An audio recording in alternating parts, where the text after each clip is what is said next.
ग्रामीण आंचल से निकलकर एमबीबीएस की पढ़ाई कर डॉक्टर बनने के बाद अब भारतीय सेना में कैप्टन के पद पर हुआ सिलेक्शन।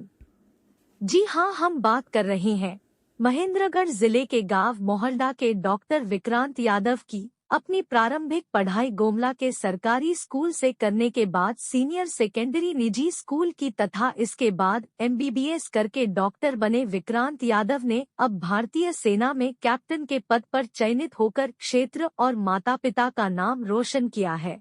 डॉक्टर विक्रांत यादव ने बताया कि उनके पिता का सपना डॉक्टर बनाने का और उनका जुनून था सेना की वर्दी पहनने का। बस इसी को पूरा करने के लिए पहले एमबीबीएस किया और निजी अस्पताल में सेवाएं देते हुए भारतीय सेना में कैप्टन बनने की अपनी तैयारी जारी रखी और सेना में बतौर कैप्टन बनकर माता पिता का सपना और अपने जुनून को पूरा किया। डॉक्टर विक्रांत यादव ने उन युवाओं के लिए मिसाल पेश की है जो ग्रामीण परिवेश और सरकारी स्कूलों में पढ़ने के बावजूद भी अपने लक्ष्य को हासिल करने से पीछे नहीं रहते। मेरा नाम डॉक्टर विक्रांत है। मैं मोल्डा डिस्ट्रिक्ट महेंद्रगढ़ से बिलोंग करता हूँ। मैंने अपनी सेकेंडरी और हायर सेकेंडरी की education the Indiana senior secondary school Bhojabad से की। उसके बाद मैंने अपनी graduation Subharti medical college Meerut से पूरी की और उसके बाद मैंने AMC SSC short service commission के इंटरव्यू का सेकंड अटेम्प्ट था मेरा, उसमें मेरा चयन हुआ है। तो अभी जो चयन हुआ है तो फैमिली बैकग्राउंड की आपकी बात करें, पारिवारिक जो है किस प्रकार की पृष्ठभूमि है और परिवार से कैसा क्या आपको सपोर्ट मिला? जी, मेरे पिताजी गवर्नमेंट एम्प्लॉई है और मेरे माताजी हाउसवाइफ हैं। उसके अलावा मेरे बड़े भैया बैंक मैनेजर हैं और भाभी भी बैंक में ही हैं। और मेरे माता पिता और मेरे भाई भाभी ने मुझे पूरा सहयोग दिया और मुझे कभी भी किसी भी चीज़ की कमी महसूस नहीं होने दी। तो उन्हीं की वजह से, उनके सपोर्ट की वजह से, उनके आशीर्वाद से आज मैं यहाँ पे पहुँच पाया हूँ। एक ग्रामीण क्षेत्र से आप आते हैं और जो है इतनी बड़ी पोस्ट पर जाना, पहले डॉक्टर और उसके बाद अभी आर्मी में भी आपका सिलेक्शन हुआ है, तो ये सब जो है वो इसके लिए कितनी मेहनत आपने की है और किस प्रकार की तैयारियां रही आपकी? जी, मैं स्टार्टिंग से काफ़ी पिताजी की सपोर्ट रही, तो उन्होंने हमेशा से सही से मार्गदर्शन किया, सही रास्ता दिखाया और सही समय पे सही फैसले ले पाए। उन्होंने सही जगह पे पढ़ाया और मुझे पिताजी का ही सपना था कि मैं एमबीबीएस करूं, तो उनकी सपोर्ट से, उनके आशीर्वाद से मैं एमबीबीएस कर पाया। और उसके बाद मैंने मेरे परिवार में मेरे बड़े ताऊजी हैं, मेरे मामा जी हैं, उनको मैंने यूनिफॉर्म में देखा है, वो मिलिट्री में सर्व करके आए हैं।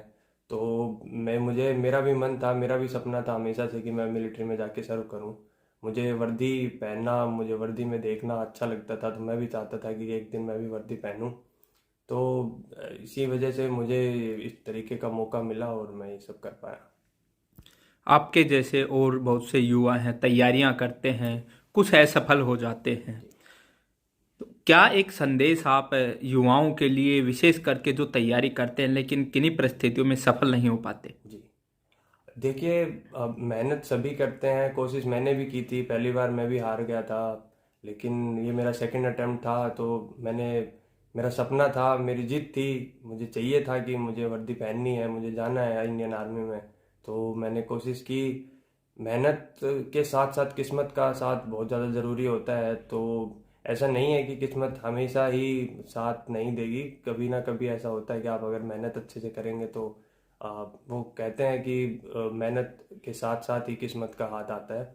तो अब कोशिश करते रहिए, कामयाबी ज़रूर हासिल होगी। भारतीय सेना के साथ जुड़ने जा रहे हैं, जिस प्रकार से एक सपना होता है बहुत से युवाओं का, तो वहां जाकर के किस तरह का आपका सपना है, कैसे आप देश सेवा में सहयोग करेंगे?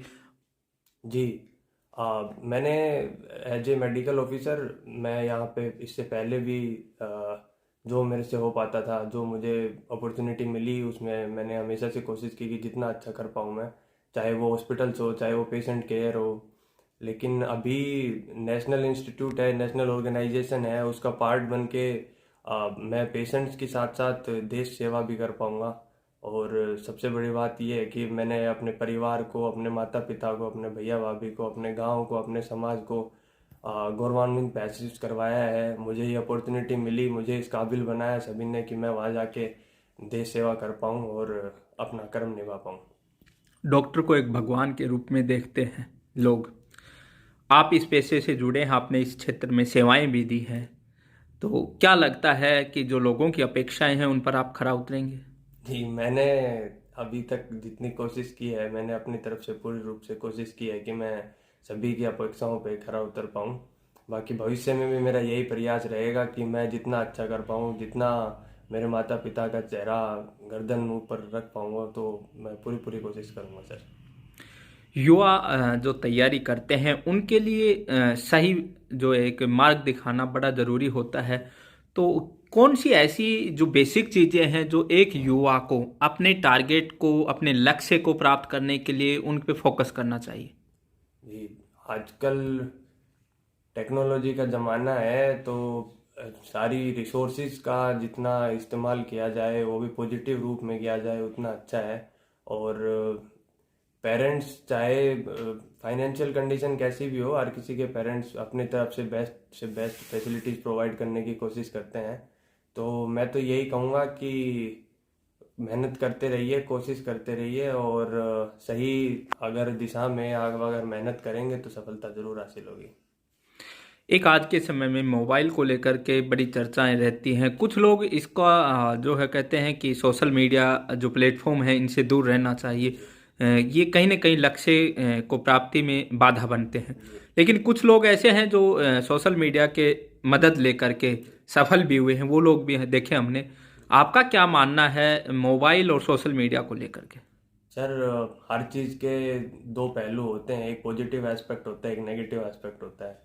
तो आप हर चीज़ में अगर सोशल मीडिया का भी एग्जांपल ले लें तो उसका भी एक पॉजिटिव इम्पैक्ट है अपने आप में, अगर उस चीज़ को पॉजिटिवली यूज़ करेंगे आप। मैंने भी ऑनलाइन कोचिंग यूज़ की है, मैं भी ऑनलाइन कोचिंग से ही तैयारी कर रहा था। और उसी चीज़ का नेगेटिव एस्पेक्ट भी है कि आप टाइम वेस्ट कर सकते हैं, आप है ना। प्रोक्रेस्टिनेशन बहुत कॉमन सी बीमारी है कि हर किसी को टाइम पास मोबाइल मिल गया, एक्सप्लोर करते रहो। लेकिन आप उस चीज़ का पॉजिटिवली यूज करें, क्योंकि बेसिकली आपको अपना कल्चर याद रखना चाहिए कि बैकग्राउंड क्या है, मैं कहाँ से बिलोंग करता हूँ, किस तरीके की मेरी पृष्ठभूमि है, मेरे माँ बाप को, मेरे परिवार को मेरे से क्या अपेक्षाएं हैं।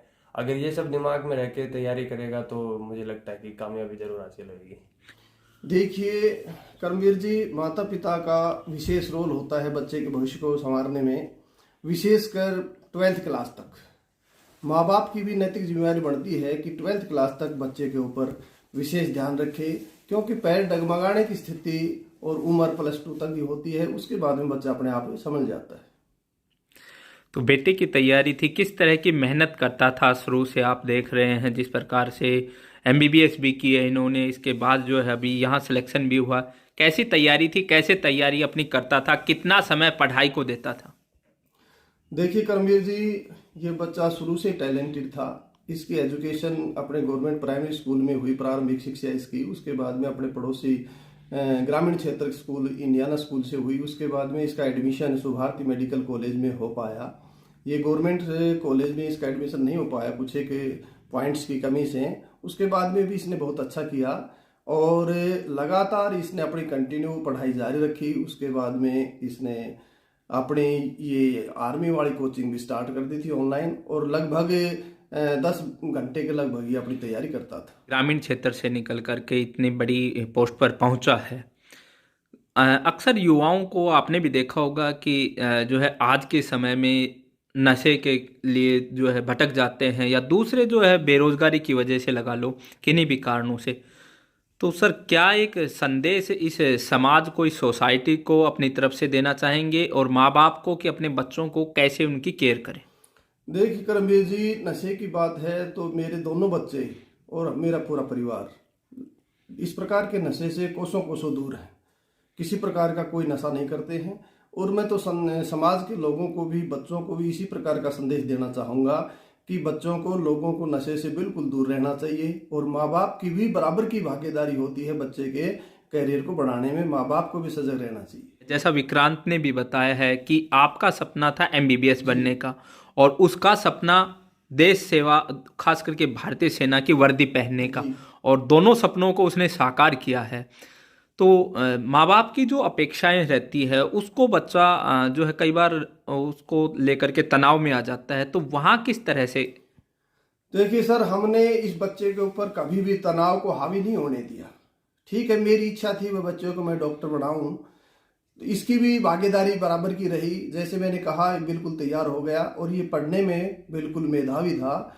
इसने अपने फर्स्ट अटेम्प्ट में ही एमबीबीएस की डिग्री हासिल कर ली। इसकी इच्छा पूरी होगी आर्मी में जाकर के, मेरी इच्छा भी होगी डॉक्टर बन करके। इसलिए दोनों बच्चों की भागीदारी और मेरी भी बराबर की भागीदारी सफल हो गई। आप एक अध्यापक भी हैं, एक मार्गदर्शक भी हैं, एक गुरु भी हैं, तो क्या संदेश आप बच्चों के लिए और अभिभावकों के लिए देंगे? देखिए जी, मैं अभिभावकों और बच्चों के लिए संदेश यही देना चाहता हूँ कि बच्चे को निरंतर अपने पथ पर आगे बढ़ते रहना चाहिए, कभी भी हार नहीं माननी चाहिए, बार बार ट्राई अगेन।